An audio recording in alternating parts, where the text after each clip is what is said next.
కొన్ని పరిణామాలు రాజ్యాంగ వ్యవస్థలు అనబడే కొన్ని ఆర్గనైజేషన్స్ పనితీరు కనుక చూస్తే మనం ఇక ప్రజాస్వామ్యం గురించి మాట్లాడుకోవాల్సిన అవసరం లేదు.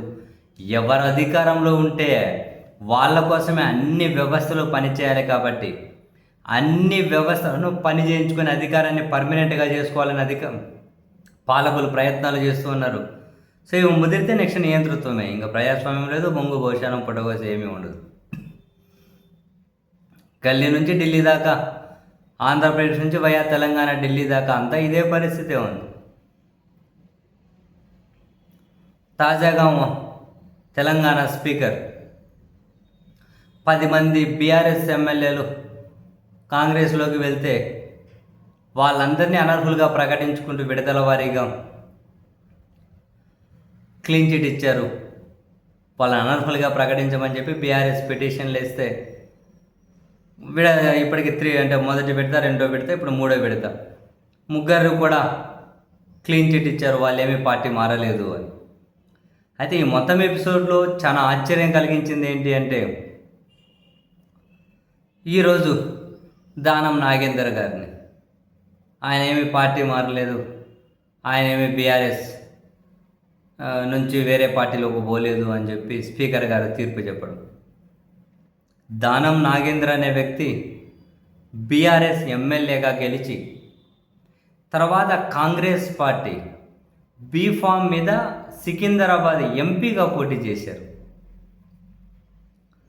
BRS MLA Congress party B form మీద పోటీ చేసినా కూడా బీఆర్ఎస్కి వ్యతిరేకంగా ఆయన రాజకీయ కార్యకలాపాలు నిర్వహించినట్లు స్పీకర్కి ఎక్కడ ఆధారాలు దొరకలేదట. అందుకని ఆయన కూడా క్లీన్ చిట్ ఇచ్చుకుంటూ తీర్పు చెబితే వామ్మో దేనికోసం ఇంక ఈ వ్యవస్థలు అంటే అల్టిమేట్గా నియంతృత్వం అన్న ప్రకటించేయచ్చు కదా. ఏ రాష్ట్రంలో ఆ రాష్ట్రం లేకుండా దేశంలో అంతా ఒకటే సరే. ఈ గోల దప్పుతుంది కదా.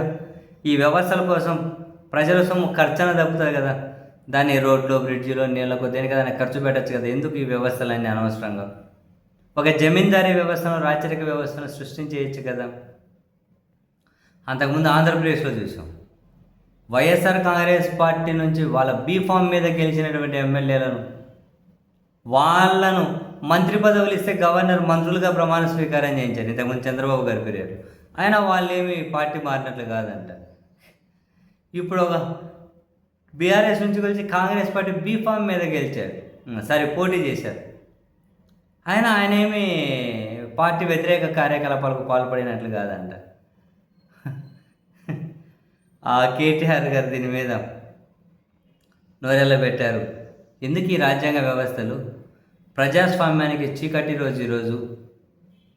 ఇంత దారుణంగా రాజ్యాంగ వ్యవస్థలు అధికారంలో ఉన్న వాళ్ళ కోసం పనిచేస్తే నైతికత ఎక్కడుంది? ఇక మనం ప్రజాస్వామ్యం గురించి ఎక్కడ మాట్లాడుకోవాలి? ఇంత దుర్మార్గమా అని. అంటే ఎన్నికలు జరిపించాల్సిన ఎన్నికల వ్యవస్థ, దాన్ని అసలు జనం నమ్మడం అయిపోయింది, దాని పని అయిపోయింది. ఈ స్పీకర్లు అనబడే వాళ్ళు వీళ్ళ పని అయిపోయింది. ఇంకా పోలీసులు ఇంకా వాళ్ళ గురించి చెప్పక్కర్లే. ఇంకా న్యాయ వ్యవస్థ అది తీవ్ర విమర్శలు ఎదుర్కొంటుంది. ఏ వ్యవస్థ పని చేస్తుంది? ఈ వ్యవస్థలన్నీ పాలకులకు వత్తాసు పలికిపోతే వాళ్ళు జమీందారీ వ్యవస్థను, రాచరికమో వాళ్ళకు వాళ్ళు ప్రకటించేసుకుంటే ఇంకే పీడ ఉండదు కదా. ఎందుకు ఈ ప్రజాస్వామ్యాన్ని పెద్ద పెద్ద పదాలు ఎందుకండి బాబు?